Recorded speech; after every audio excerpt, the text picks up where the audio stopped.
वर्णिका, तुमने मुझे अब तक हेलो नहीं भेजा व्हाट्सएप पे। Wait, ये ऑन करो,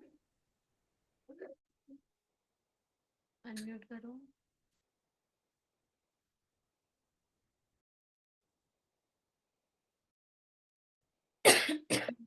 हमें ये क्वेश्चन दे रखा है होमवर्क में। मैम आई थिंक मैंने नहीं किया 10th वाला। हाँ, पौरव ने भी नहीं कर रखा, मुझे लगता ही नहीं मैंने दिया है। नहीं, आपने दिया था। किया था? फिर क्यों नहीं दिया? मैं इसने किया। ऑल्सो मैंने लिखा था दिस इज इनकम्प्लीट होमवर्क, तुमने लिखा था आई विल सबमिट टुमारो, तुम्हारा टुमारो नहीं आया अब तक। हम्म। मैम मेरा। नहीं, वर्णिका, तुमको लिखा था दिस इज इनकम्प्लीट होमवर्क, तुमने कोई एक दो क्वेश्चन मिस किया होगा। मैंने तुम्हें अगली क्लास में बताया भी था तुमने क्या मिस किया है, फिर भी तुमने नहीं भेजा। नहीं, वो क्या था, वो मैंने उसमें ना एक्सप्लेन करना था, बट मैंने ना उसकी लाइक हेडिंग्स लिख दी थी बस। नहीं, ये क्वेश्चन भी मिस आउट हुआ था, पक्की बात है, मुझे याद है। ये बताओ पौरव, तुम कह रहे हो कि मैंने क्वेश्चन होमवर्क में दिया था, आंसर तो तुम्हारा दिख नहीं रहा मेरे को, कहाँ है? तुम ही कह रहे मैम हो मैंने जो दिया था। हाँ। या तो मैम वही करो, 2 मिनट। पेज को, जहाँ तुमने वो आंसर भेजा है, क्योंकि मुझे तो नहीं दिख रहा। How does reproduction help in providing stability to a population of species? कहाँ है भाई ये आंसर?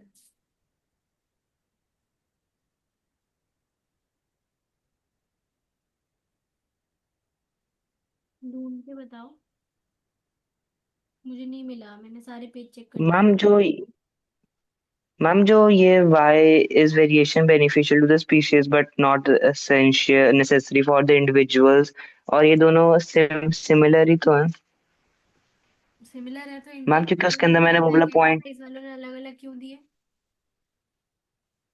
मैम क्योंकि मैंने उसके अंदर वो वाला पॉइंट कवर करा हुआ है कि एवोल्यूशन की वजह से population reproduction helps in evolution, इसलिए वो इम्पोर्टेंट है।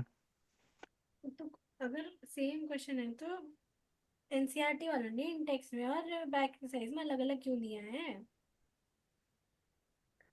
मैम वो तो ठीक है, अलग अलग दिए हुए हैं क्योंकि अलग अलग है, बट मैंने वो वाला पॉइंट भी इसके अंदर ही कवर कर दिया था, तो आई थिंक तो मैंने भेजा नहीं वो अलग एक से। पॉइंट कवर करने का मतलब ये तो नहीं है कि तुमने 3 नंबर का आंसर लिख दिया। 3 नंबर का आंसर तो नहीं लिखा। वेरिएशन एक मैम इंडिविजुअल फिर से में अगर नहीं होती, स्पीशीज में होती है। ये इसका आंसर इसलिए है क्योंकि वो एक इंडिविजुअल को बेनिफिट नहीं करेगी, लेकिन स्पीशीज में डाइन आउट होने से बचा देगी। राइट। लेकिन स्पीशीज में स्टेबिलिटी कैसे लेकर आ रही है ये नहीं बताया ना उस आंसर ने। बस डाइंग आउट होने से बता दिया। स्टेबिलिटी में हमारा सब आता है यस मैम। कि कॉपीज ऑफ डीएनए बनते हैं जो एक जनरेशन से दूसरी जनरेशन में पास होते हैं।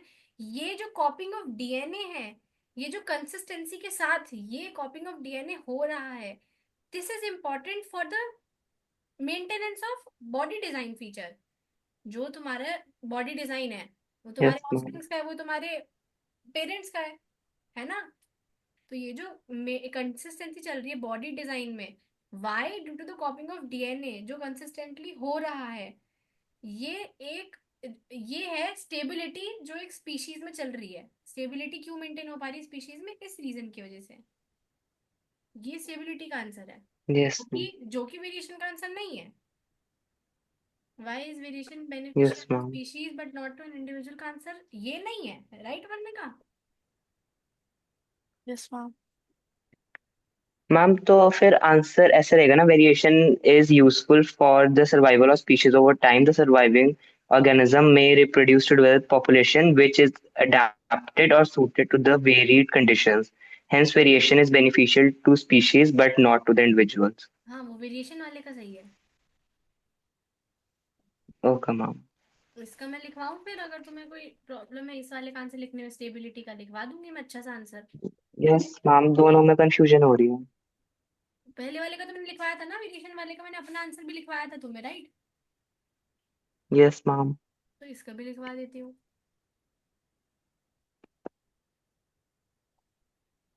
Word document, 1 minute.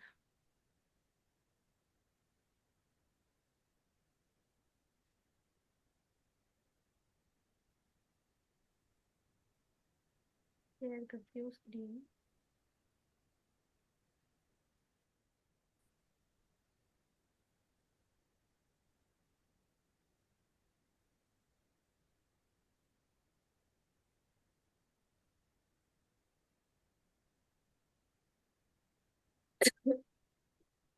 हम्म, लिख लो question. How does reproduction help in providing stability to a population of species? लिख लिया? How does reproduction help in providing Yes, stability to ma'am. A population of species? चलो इसका answer लिखते हैं। A species occupies, अबे यार मेरा pen, occupies a well defined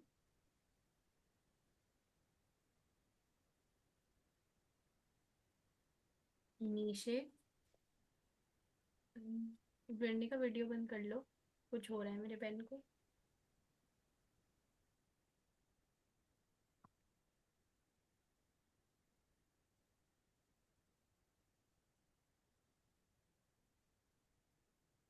In an ecosystem,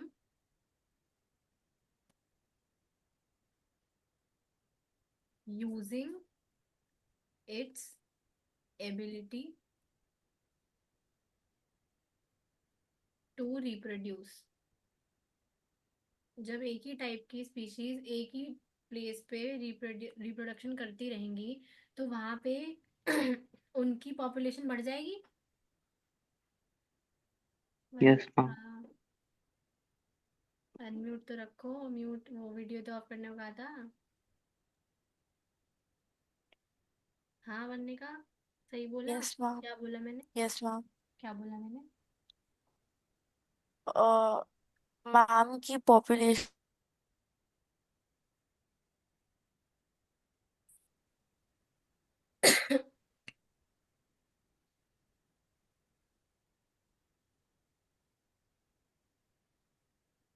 अब ड्यूरिंग रिप्रोडक्शन क्या हो रहा है? During reproduction copies of DNA pass from one generation to the next.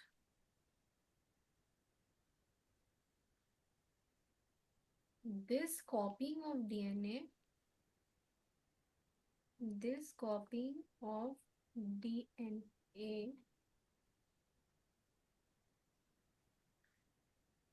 takes takes place with consistency, with consistency in reproducing organisms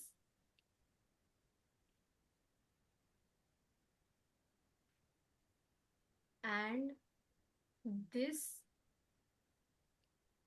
is important for the maintenance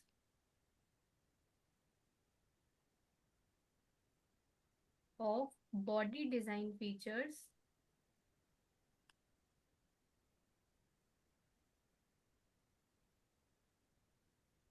which allows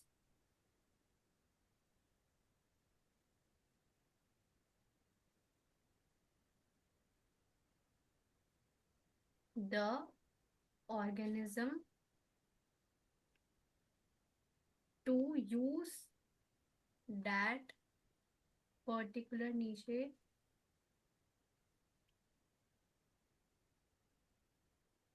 reproduction is therefore linked to stability of population of a species. अब आ गया पौरव समझ में क्या लिखना है? Yes ma'am. आया बनने का। Yes ma'am. जब एक कॉपिंग ऑफ डीएनए हुई, मैंने क्या बताया था, सेल्युलर apparatus को सूटेबल होगी तो वो उसमें जाएगा, अदरवाइज वहीं पे मर जाएगा, होगा ही नहीं reproduction possible, right? Yes ma'am. चलो यस सब हो मैम। गया, सेलुलर apparatus से भी स्टेबिलिटी वहां पे भी थी, फिर उसके बाद जाइगोट की फॉर्मेशन भी हो गई, डेवलपमेंट हो गई। अब अगर उस ऑर्गेनिज्म के लिए वो हैबिटेट ही सूटेबल नहीं होगा तो क्या आप वहां पे वो जिंदा रह पाएगा? No ma'am. नहीं है। पर अगर होगा तो वहां पे फिर रिप्रोड्यूस और करेंगे ऑर्गेनिजम्स और पॉपुलेशन बढ़ाएंगे, right? Yes ma'am. Body design तो वही रहेगा रिप्रोडक्शन टाइम पे। कर लो वनने का वीडियो ऑन, बॉडी डिजाइन तो सेम रहेगा। लेकिन अगर वो बॉडी डिजाइन उस हैबिटेट ने, उस निशा ने अडेप्ट कर लिया, तो हम वहाँ पे रिप्रोडक्शन कर सकते हैं, वहाँ पे और ऑर्गेनिज्म रिप्रोड्यूस कर सकते हैं। और क्योंकि हम और ऑर्गेनिज्म वहाँ पे बनाएंगे वहाँ पे, इसलिए वो स्पीशीज वहाँ उस पर्टिकुलर हैबिटेट के लिए स्टेबल हो जाएगी, वहाँ पे रिप्रोड्यूस कर पाएंगे वो लोग। तो स्टेबिलिटी मिली ना एक स्पीशीज को एक हैबिटेट में रहने के लिए। यस। अब समझ यस में आई मैम। कैसे डिफरेंट है वेरिएशन वाले आंसर से? वो तो ये बता रहा था कि यस स्पीशीज मैम। मरने से बचा रहा है, और ये बता रहा है कि स्पीशीज और ग्रो कर रही है, रह रही है वहां पे, स्टेबिलिटी कैसे आ रही है, बढ़ कैसे रही है, नेक्स्ट जनरेशन कैसे आ रही है। Yes ma'am.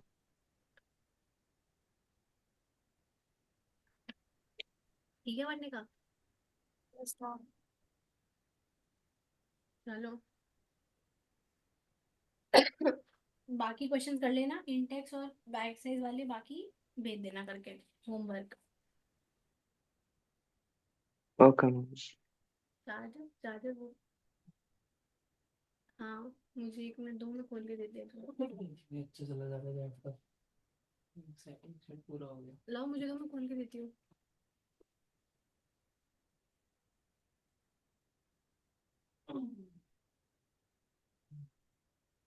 ये लो, ये भाई जल्दी लो। भाई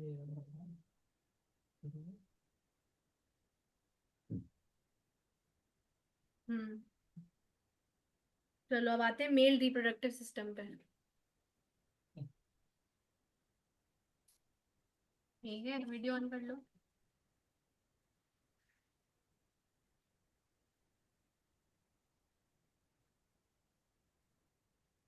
वरने का वीडियो ऑन कर लो।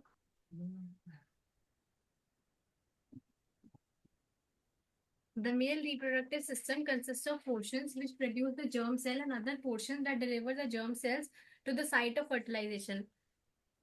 तो हम लिखना शुरू करते हैं। हेडिंग डालो मेल रिप्रोडक्टिव सिस्टम।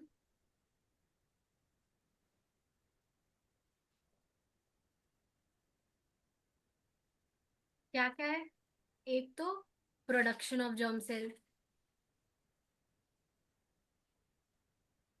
ठीक है। यस। दूसरा क्या है? Deliver the germ cell to the site of fertilisation.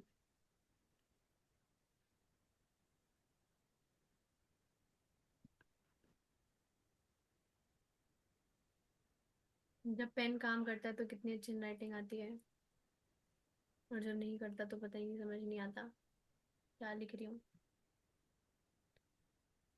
तो फॉर्मेशन या प्रोडक्शन ऑफ जर्म सेल्स कहाँ पे हुआ? जर्म सेल्स, अच्छा मेल जर्म सेल, यहाँ ह्यूमन बींग्स में हम क्या बात कर रहे हैं, स्पर्म्स की, राइट? Yes ma'am. तो लिख लो। Yes ma'am. और कहाँ पे हो रहा है formation of germ cells males में? Any idea? Testis. Testis. Good. In testes.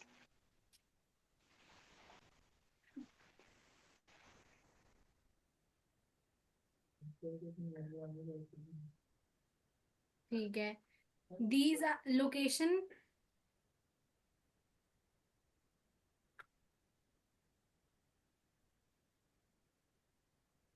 these are located outside the abdominal cavity.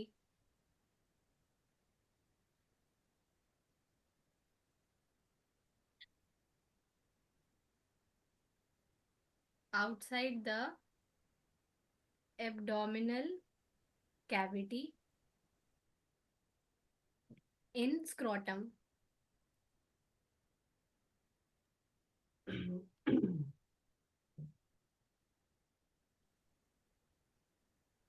Sperm formation को कैसा टेम्परेचर चाहिए होता है? Lower 2 body to 3 degree temperature. less than the body's temperature. Good. तो requires यहाँ पे production of germ cell के side में, एक मिनट,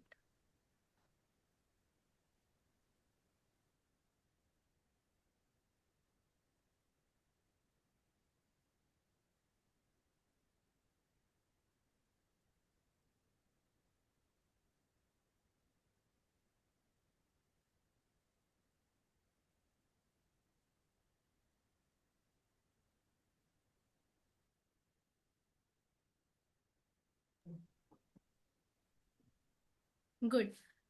तो अब हम बोलेंगे कैसा टेम्परेचर चाहिए। Temperature requires a normal temperature than the normal body temperature. Requires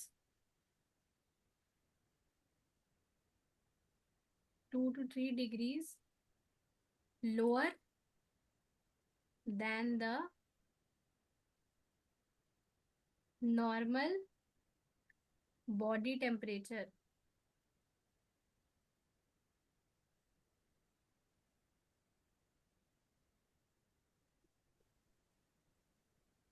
We get the formation of germ cell or sperms takes place in the testes. These are located outside the abdominal cavity in scrotum. Because of sperm formation requires a lower body temperature than the normal body temperature. We have discussed the role of testes in the secretion of hormone testosterone in the previous chapter. In addition to regulating the formation of sperms, testosterone brings about changes in appearance seen in boys at the time of puberty. The sperms formed are delivered to the vas deferens. तो यहाँ पे हम बात करेंगे vas deferens की। vas deferens which unites with the tube coming from the urinary bladder. Unites with the urinary tube coming from urinary bladder. Tube coming from urinary bladder.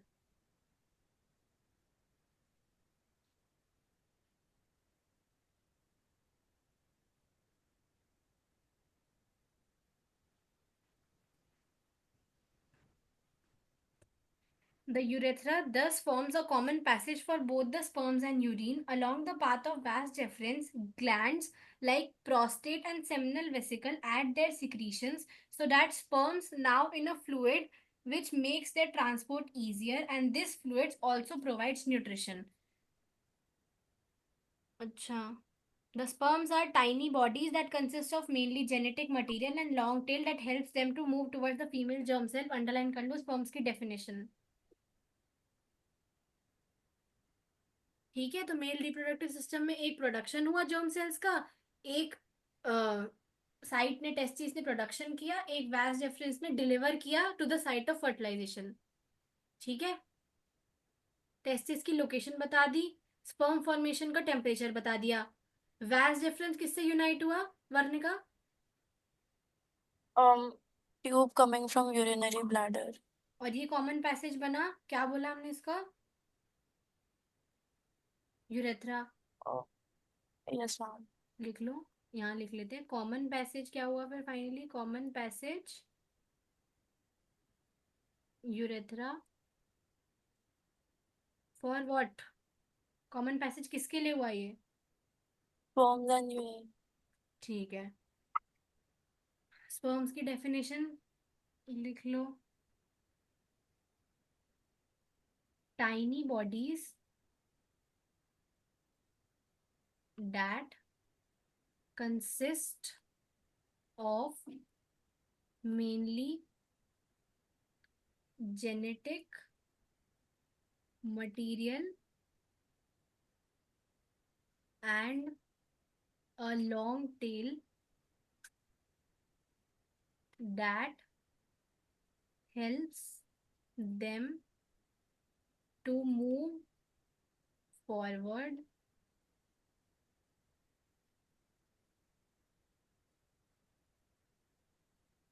Towards the female germ cell.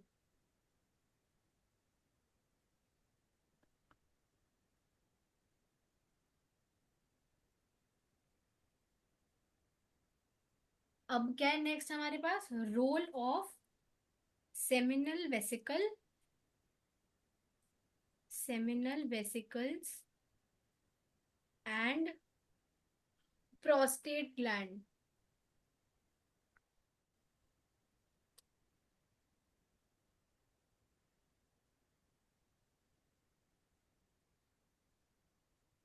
ठीक है, बताओ Paurav Varnika, anyone, क्या role होता है, अभी हमने पढ़ा है। Ma'am, they provide nourishment to the sperm. ठीक है, और Varnika second point. Which makes their transport easier, like they by add their providing, secretions. हाँ ट्रांसपोर्टेशन इजियर कैसे हो रहा है, by providing them a fluid medium. Liquid, हाँ yeah. लिक्विड, So, सही बोल रही हो, डरो मत। तो एक तो हुआ हमारे पास secretions from seminal vesicle and prostate gland provide nutrition,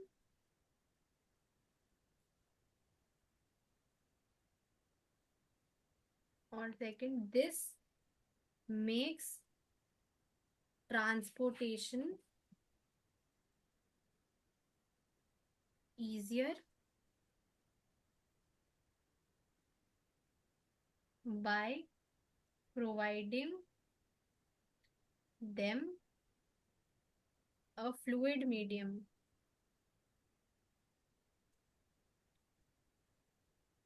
ठीक है, मेल रिप्रोडक्टिव सिस्टम हो गया कवर सारा। Yes.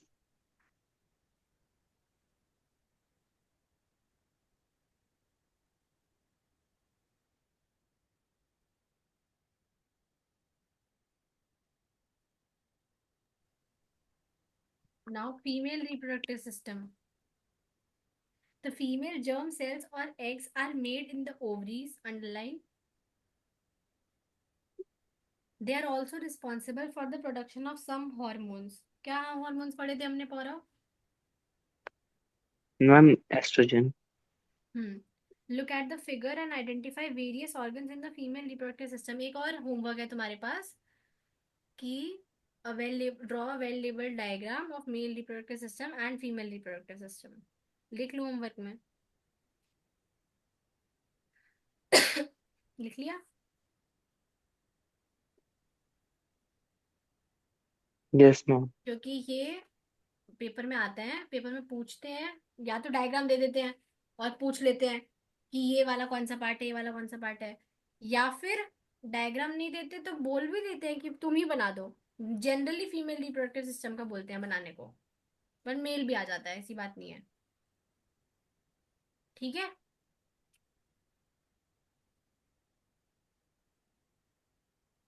Okay okay okay. yes, ma'am. Yes, ma'am. ठीक है, when a girl is born the ovaries already contain thousands of immature eggs। On reaching puberty some of these start maturing। One egg is produced every month by one of the ovaries। The egg is carried from the ovary to the womb through a thin oviduct or fallopian tube।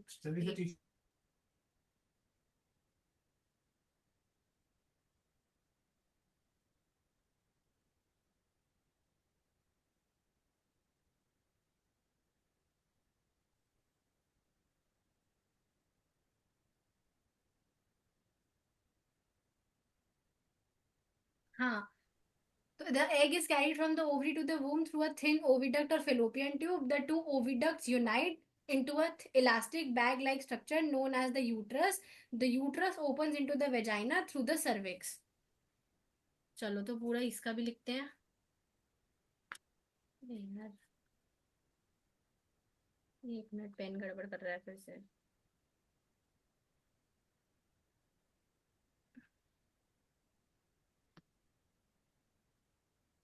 Hmm. Female reproductive system.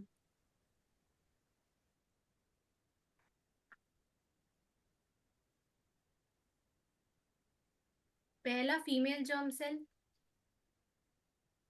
क्या बोलते हैं इसको पौरव? जैसे male germ cell को sperms बोला, वैसे female germ cells को क्या होता है? मैम ओवा एग। हाँ, एग्स। फीमेल जर्म सेल क्या है? एग्स। कहाँ पे बनते हैं ये वर्णिका? साइट ऑफ हमारा प्रोडक्शन। मूवीज। हाँ, लिखो साइट ऑफ प्रोडक्शन।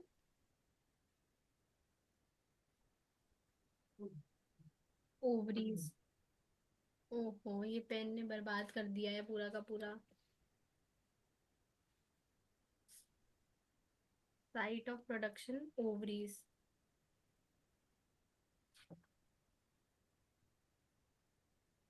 ठीक है। फिर egg is carry to the womb, किसकी मदद से? How is they carry to the from ovary to the womb? Fallopian tube. Very good. Through fallopian tube. Fallopian. तो फेलोपियन ट्यूब, फेलोपियन ट्यूब। और इसको हम क्या बोलते हैं वर्णिका? फेलोपियन ट्यूब का दूसरा नाम? मैम याद नहीं आ रहा। ओविडक्ट। ओ अभी राइट। पढ़ा था। यस। ये करती है through this egg is carried from the ovary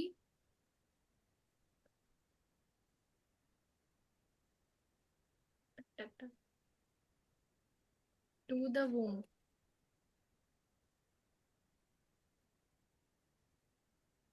ठीक है। और क्या है? टू ओविडक्ट्स होती हैं, जैसे टू ओवरीज होती हैं, है ना? तो ये ओविडक्ट जब यूनाइट करती है into elastic bag like structure, इसको हम क्या बोलते हैं?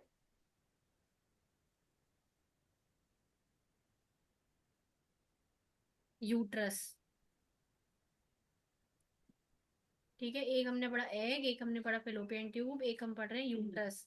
ये होता है bag like structure, elastic bag like structure, जिसमें बेबी डेवलप होता है।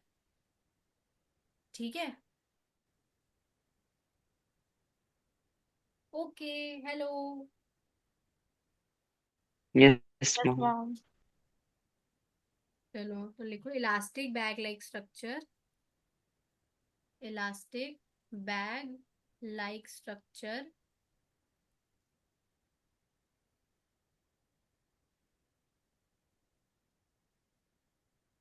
united with the two oviducts and is responsible for the development and is responsible for the development of the offspring।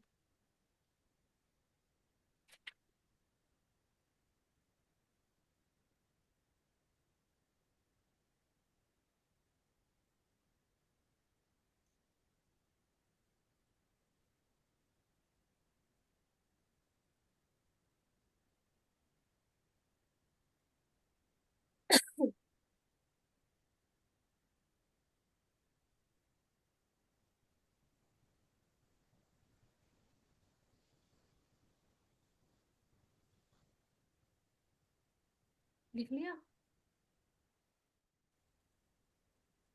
Yes ma'am. फिर vagina क्या होता है? It is a muscular tube, muscular tube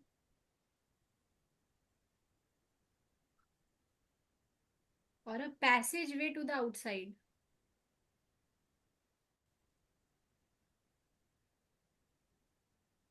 passage way to the outside. अब बताया ना मैंने कि menstruation जो हो रहा है, जो थिक लाइनिंग ब्रेक हो रही है, जो डिस्चार्ज हो रहा है एग्स का, वो वेजाइना के थ्रू हो रहा है ना? Yes ma'am. यस है ना गौरव? तो मस्कुलर यस ट्यूब है मैम। और एक पैसेज वे है, प्रोवाइड कर रही है। ये कनेक्ट कर रही है सर्विक्स को to the outside of the body. अब सर्विक्स क्या है? It is a lower narrow end of the uterus. ठीक है। और वेजाइना के नीचे एक पॉइंट लिख लो। मैं मिटा दूं ये, हटा दूं या यहाँ पे लिख यस देती हूँ? मैम। Yes ma'am. यहाँ लिख देती हूँ। वेजाइना का ये एक पॉइंट है। It connects the cervix to the outside of the body, to the outside of the body.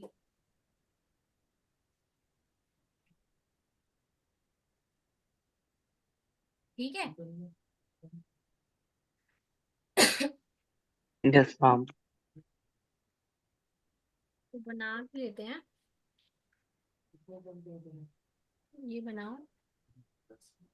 ये है ओवरी, एक ओवरी इधर,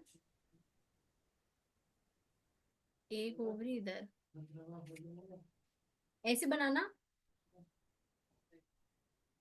फिर यहाँ बनाएंगे हम यूट्रस।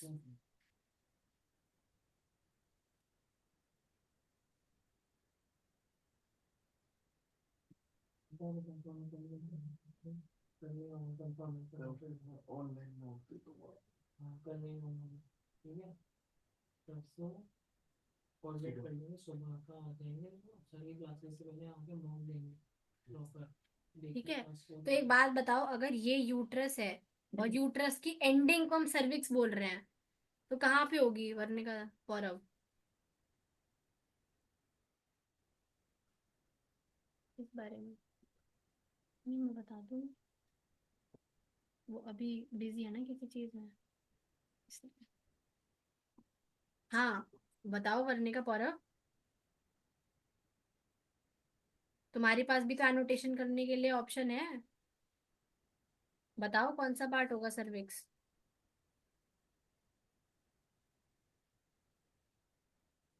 मैम जो भी आपने पार्ट बनाया है वो वाला, उसका टॉप वाला है ना? उसके ऊपर।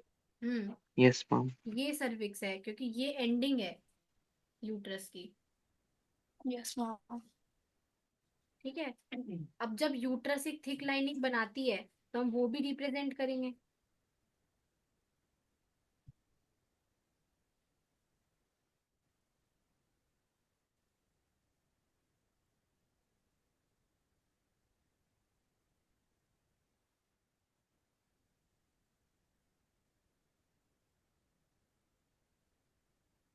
और ओविडक्ट रिप्रेजेंट करेंगे, जो ओवरी से लेकर आ रहा है, ऐसे हार्ट टाइप स्ट्रक्चर बना देंगे, हाथ से पकड़ रखा है।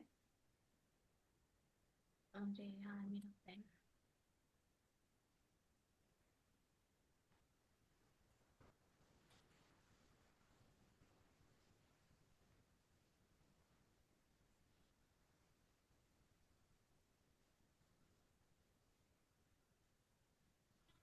ठीक है, बना दिया।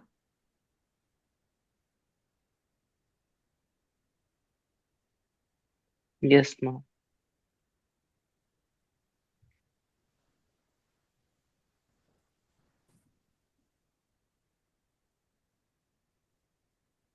ठीक है। अरे पेन। तो ये हो गई ओवरी, ये हो गई हमारी ओविडक्ट या फिर फेलोपियन ट्यूब। ठीक है। ये हो गया हमारा वेजाइना। ठीक। फीमेल रिप्रोडक्टिव सिस्टम इतना डिफिकल्ट नहीं है, ये बनाना इजी है ना? बना तो दिया अभी। चलो, So the sperms enter through the vaginal passage during sexual intercourse. They travel upwards and reach the oviduct where they may encounter the egg. उल्टा तो मैंने कितने अटेम्प्ट में 17 वही है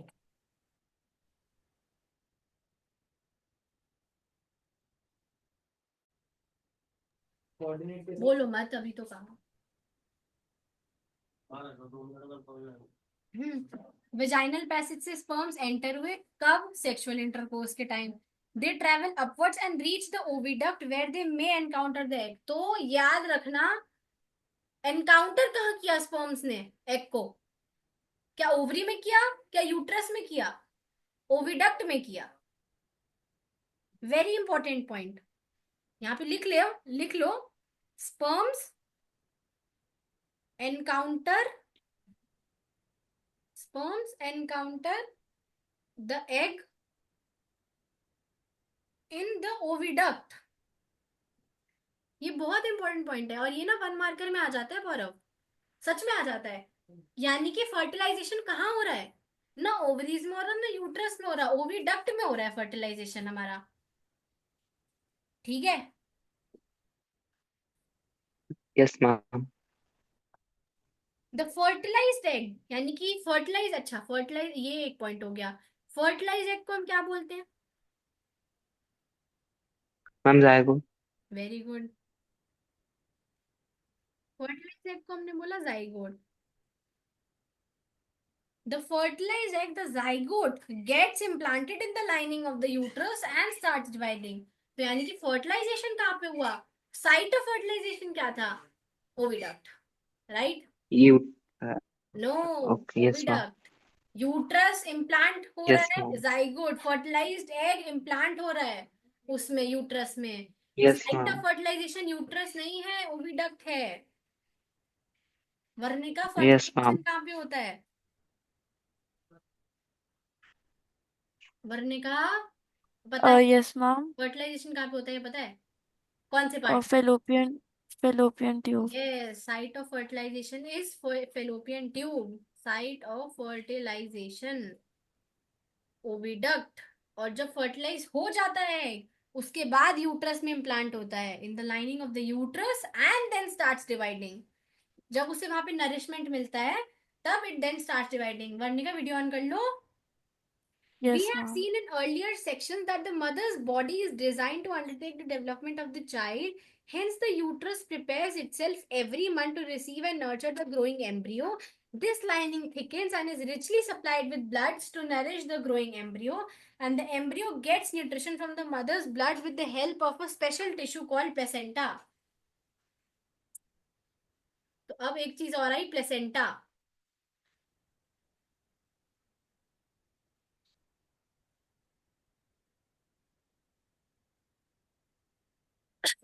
क्या होता है प्लेसेंटा? क्यों यूज होता है placenta? Site of fertilisation in female reproductive body. Oviduct बताओ भाई, प्लेसेंटा क्या कर रही है placenta? Ma'am placenta nutritions from mother's body. It provides it to the child, the growing embryo. एक पॉइंट और है प्लेसेंटा का। प्लेसेंटा एक चीज और भी करती है, न्यूट्रिशन तो दे दिया, और जो वेस्ट प्रोडक्ट है उसको भी तो बाहर लेके जाएगी। Yes ma'am. दो काम है इसके, और ये 3 मार्कर का आता है। वो लिखो, लिखा ही देते हैं। 3 मार्कर का आता है।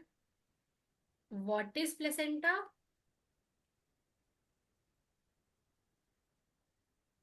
State its role during pregnancy.